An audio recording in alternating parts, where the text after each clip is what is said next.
Salut à tous les supporters du PSG pour affronter Monaco. Le PSG sera privé de Nuno Mendes, Kimpembe, Neymar et Ramos et Draxler, tandis que Monaco sera privé de Fabregas et Crépin Diatta.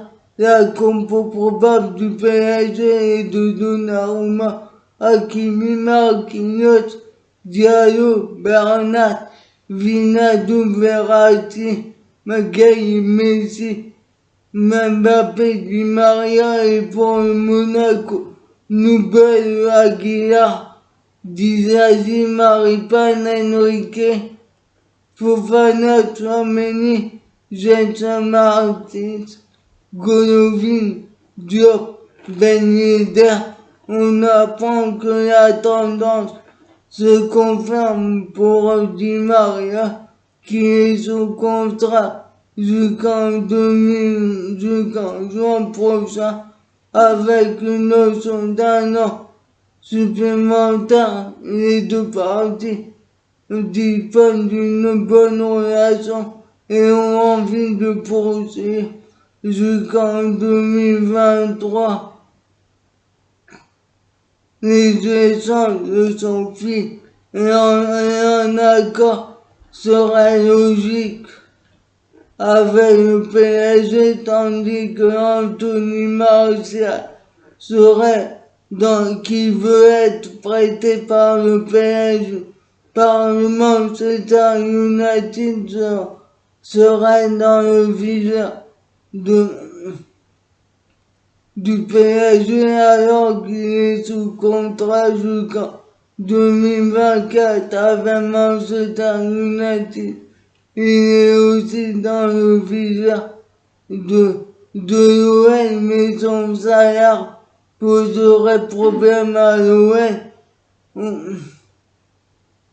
On apprend aussi que le milieu de terrain, Rafinha, serait sur le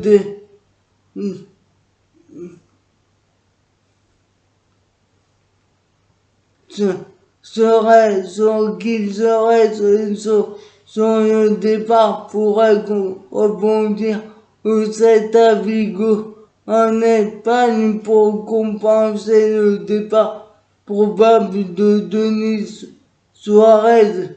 Il est sous contrat jusqu'en 2023 avec le PSG et a connu le Celta Vigo à 2 reprises entre 2013 et 2014 et 2019-2020, tandis que Pochettino s'est défendu pour Ramos qui l'avait laissé sur le terrain 90 minutes face à Saint-Étienne le 28 novembre. Pour sa seule apparition, Pochettino a déclaré on lui a demandé s'il aurait dû être remplacé en cours de match. Il a répondu non, car il se sentait bien. On a joué à 11 contre 10 la majorité de ce match. L'exigence n'est peut-être pas la même qu'à 11 contre 11. Qu'en pensez-vous? Moi, pour moi, il aurait dû sortir, surtout qu'il n'a pas joué depuis mars dernier et a une blessure au mollet et c'est dur à guérir. Qu'en pensez-vous? Mettez des commentaires. Il s'est aussi imprimé sur Neymar. Il a déclaré Neymar est un joueur spécial, tandis qu'il cherche des solutions pour compenser l'absence de Neymar. Il a déclaré Neymar est un joueur spécial, il apporte des choses différentes à l'équipe on doit trouver des solutions. Sans lui dans l'animation offensive et défensive pour trouver un équilibre, être performant lors et gagner des matchs. Tandis que le gardien italien Donnarumma évoque que sa concurrence est saine avec Navas, malgré les nombreux plaintes de son entourage par rapport à la situation. Donnarumma a désormais le sentiment d'avoir ébranlé la hiérarchie et il est conscient pour son avenir avec un rôle de numéro 1 qui lui semble promis sous les couleurs du PSG.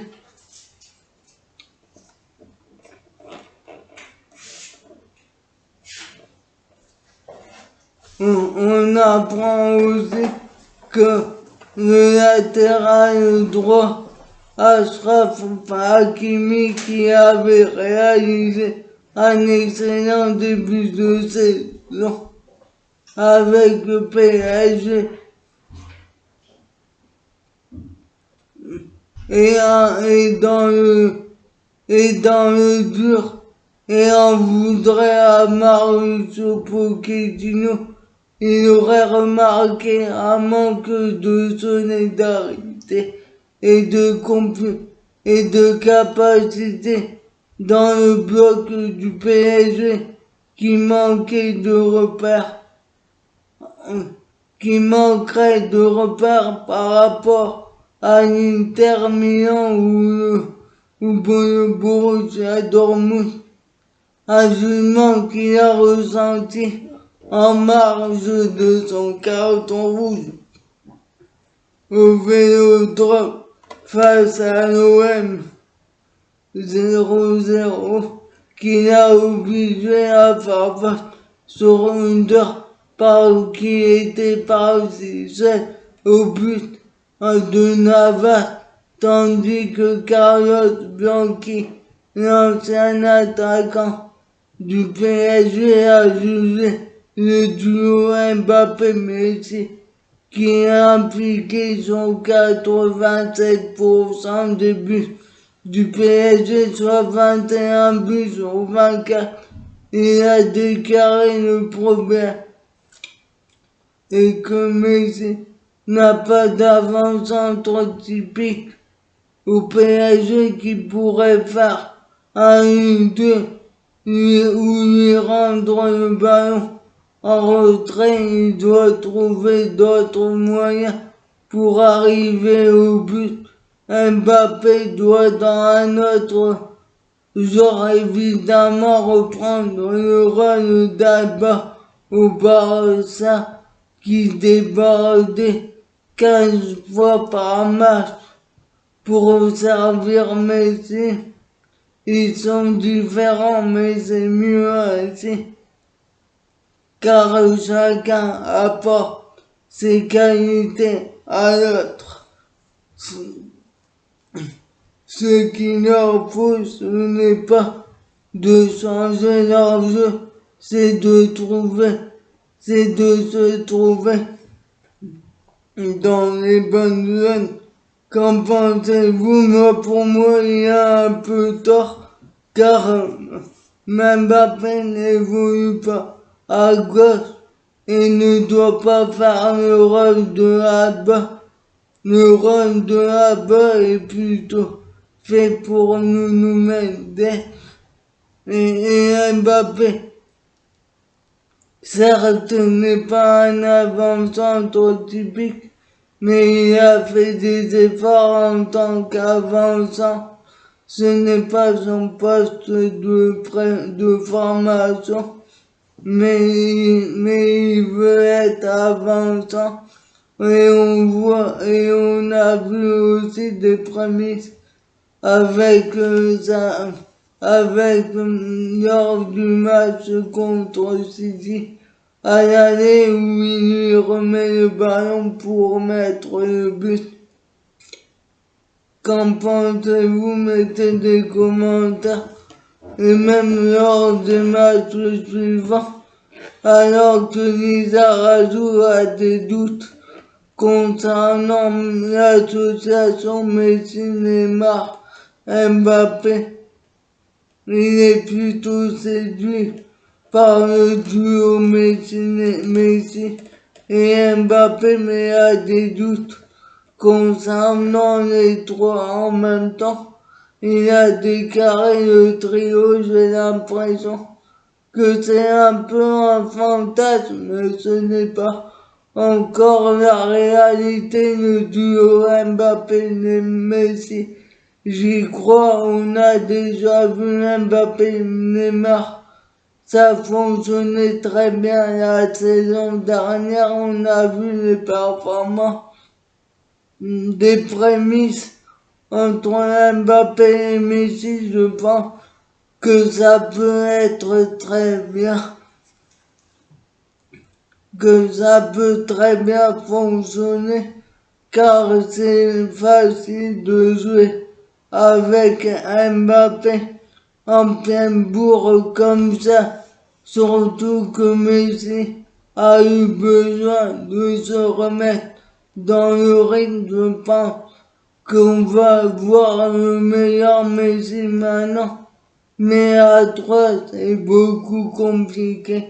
Le Neymar du Barça s'était annulé alors qu'il joue pour, et il jouait pour Messi. Mais au PSG, Neymar est un meneur de jeu et on en a deux, donc deux avec Messi. Je pense que ce trio va mettre beaucoup du temps à se mettre en place. Donc il faut profiter de la chance de Neymar pour que le duo Messi-Mbappé soit efficace. Qu'en pensez-vous? Moi je partage son analyse car on voit que Messi vient de la droite au milieu de terrain pour avoir le ballon, car il n'a pas le ballon du côté droit. Et Neymar, c'est pareil, il déborde du côté gauche, mais plutôt un meneur de jeu. Quand il se marche trop sur les pieds. Au Barça, il y avait Suarez qui faisait le lien, même si là, il y a Mbappé. Et au Barça, on savait comment il jouait, tandis que là, on ne sait toujours pas. Qu'en pensez-vous? Mettez des commentaires. Tandis que Lilian Thuram est revenu sur son coup dur alors qu'il s'apprêtait à signer au PSG en juin 2018 et qui a dû mettre un terme à sa carrière à 36 ans à cause d'un problème cardiaque révélé lors de la visite médicale. Il a déclaré au moment de la visite médicale, le docteur qui m'a fait l'échographie au cœur trouve que son épaisseur est un peu élevée. Sur la tombe de la plaisanterie, je lui dis, vous m'avez fait peur, comme j'ai un frère qui est décédé d'un problème cardiaque.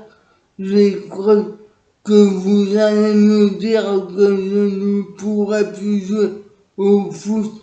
Là, je vois sa mine se décomposer. Mais c'est la vie, je ne suis pas quelqu'un de nostalgique. À 17 ans, on m'annonçait que je ne pouvais plus jamais jouer à cause d'un problème de genou. J'ai eu beaucoup de chance d'avoir la carrière que j'ai eue quand mais suivez-moi sur ma chaîne YouTube.